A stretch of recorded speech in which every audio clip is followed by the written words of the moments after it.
Personally, I think the human ego is a very interesting thing. I think the ego wants to know a lot of answers to questions that you may not necessarily know. Okay, so for me, if all human beings have come to a conclusion around the globe that there is something, some energy, some force, and then, right, the human ego now defines it.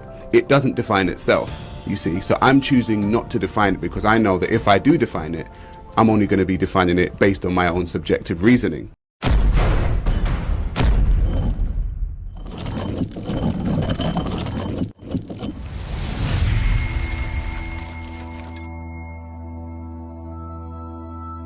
So where do you think consciousness is coming from?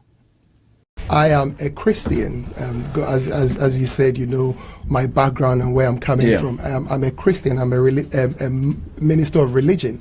And I believe very strongly that my faith as a Christian is relevant and it defines who I am and influences how I live.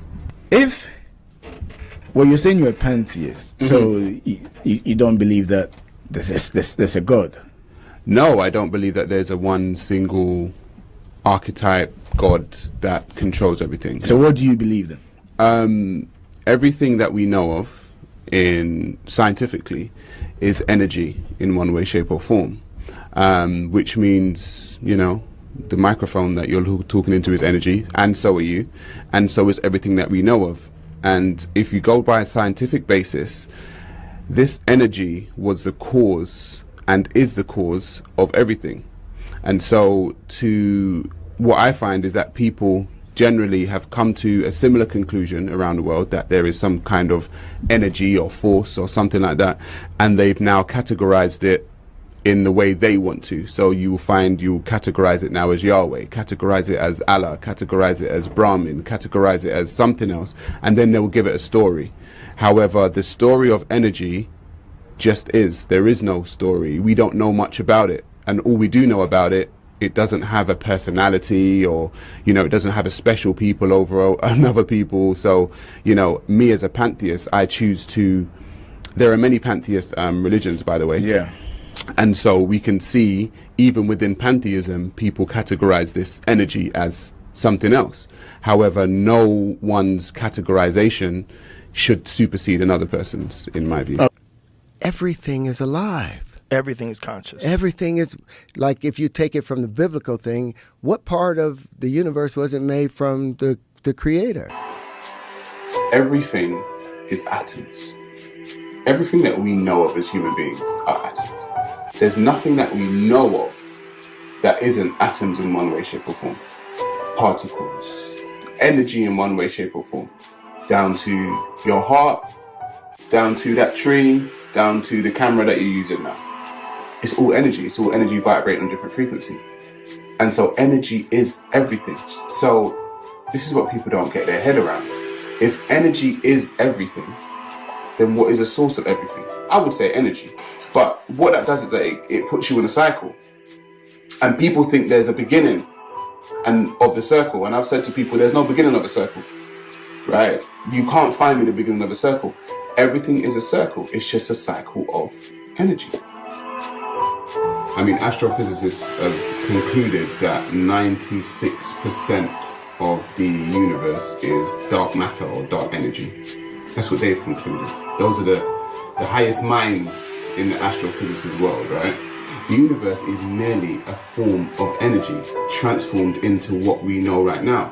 And what's interesting is that people tell me that God, or Muslims specifically say that God is not energy, right? We don't know of anything, right, that creates something from itself and is not a part of that. Well, I'm going by according to their belief system. They say Allah created the universe, right? That's what they say. So then I say, okay, Allah created the universe. So if there was only Allah, remember, there's only Allah in existence, because they say God was alone, just God, not us. What did he create the universe from? Logically speaking, to me, if it's just Allah, the only thing is Allah, meaning that Allah would have created the universe from Allah, from himself. It doesn't make any more sense to say anything else. Now they say, oh, he said be, and it was. B would be vibration. It would be sound. If someone says B, that means you are now my you are now my sound. You are now my vibration. So it still comes from me. But they say they are separate from the creator. So you can't be separate from it. You came from it. Without it, you wouldn't exist. It's like for me, I can't be separate from my children because I created them. They say God created everything, but it's separate from it. To me, that makes absolutely no sense. You cannot separate yourself from where you came. If the universe is the universe, it would be a representation or a part of God, not separate from God. It would be him in another form. But we see everything as dead because of what the Bible said. Because it breathed into life, and the universe is just one big nothingness of dead. There's nothing dead in the universe. Everything is alive and everything is a piece of God. How would you describe that, the energy you keep talking about? Mm-hmm. How would you describe that? Do you feel it? I am it. We are it. It just is. I know it may be like hard for some people to grasp, but everything is energy. So is it life? What is it? It's life. Okay. It's everything. A very simple pantheist saying is everything is everything. Is it not the same then as if in Christianity terms, as people would say the Holy Spirit? No, not at all. No. Not at all. Okay. I mean, nothing near that. And I would say that for me as a person, I don't believe in anything. I believe in someone, and it's my ability to find a definition to who I believe in that is important to me. And how does that come about? It comes about by my ability to be able to confirm or to be able to say that this is my experience with the person that I believe in. And that's very different from what my friend is talking about. I'll find it very difficult if I went into a classroom or I went into a lecture room and then my lecturer is teaching me something and then he tells me that, whatever I'm teaching you has no definition. It has no beginning. It has no end. It is everything, and everything is everything. I would like to know. I would like to, having a very curious mind and having wanting to be able to acquire knowledge and to understand things. I would like to have things defined for me, and I think definition is quite important. Maybe, Sarah, you can define things for us. I mean, I personally, I think the human ego is a very interesting thing. I think the ego wants to know a lot of answers to questions that you may not necessarily know. Okay, so for me, if all human beings have come to a conclusion around the globe that there is something, some energy, some force, and then, right, the human ego now defines it. It doesn't define itself, you see. So I'm choosing not to define it because I know that if I do define it, I'm only going to be defining it based on my own subjective reasoning. Right, so the Christian will define it as I said, as Jesus, and the Muslim will define it as Allah, and all this kind of stuff. And to me, those are just subjective, egotistical ways of defining something that hasn't actually defined itself. So when people say, "Oh, God told me," or "It was God," I would say, "No, you told you that, and another human being told you that, and another human being told them."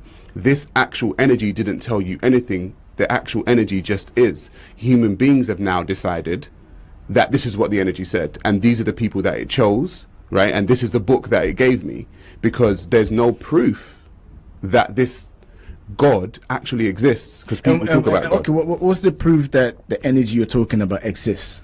It's everything. You can go scientifically. We can break down atoms and protons, neutrons, and electrons in this microphone. It actually exists. It's not something that doesn't exist. It actually exists. So I'm talking about something that actually exists, but not choosing to define it. People are talking about, religious people are talking about something that they can't, they define, but they can't find existing. So it's like backwards. Reverend.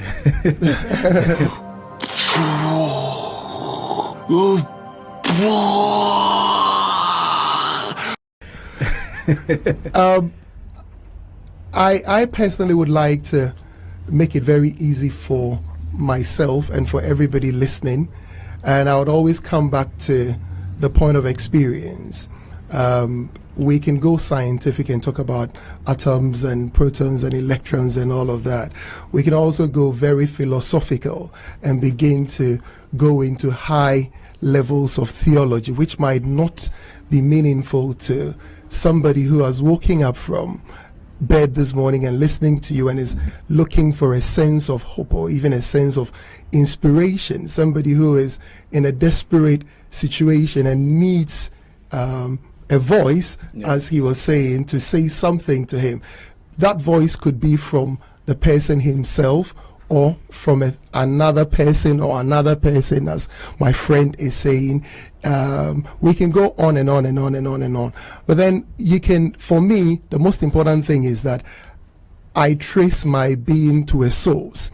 And everything that gives me energy, gives me inspiration, gives me encouragement, gives me life, I connect it to the source.